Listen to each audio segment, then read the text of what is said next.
மார்க்கெட்டில் என்ன வாங்கி வந்துருக்கோன்னு பார்க்கலாம்.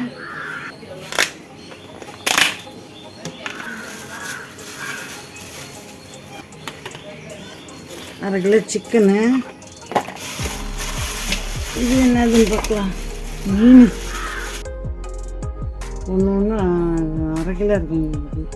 இந்த ஜிலேபி மீனை ஃப்ரை பண்ணிவிட்டு சிக்கனை கிரேவி போல் ஊற்ற போகிறோம். இதுதான் நாங்கள் சாப்பிட போகிறோம். 5 நாளுக்கு மேலே ஆகுது.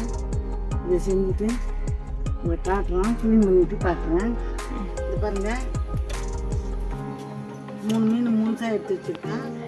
இது சிக்கன் கிரேவிக்கு 3 மீன் கட் பண்ணி வச்சுருக்கேன்.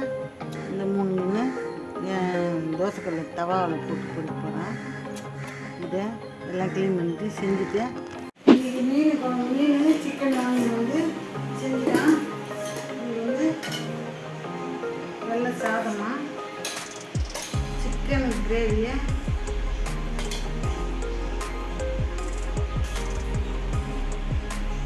வறுத்த மீன். இது வந்து கேரட் பீன்ஸ் பொடியில் முட்டை 2 பீஸ் ஆனியன் தயிர். இது ரசம். இதுதான் இன்றைக்கி எங்கள் வீட்டில் இந்த சாப்பாடு. எல்லோரும் வாங்க சாப்பிட்லாம். பார்க்குறவங்க சப்ஸ்கிரைப் பண்ணுங்கள்.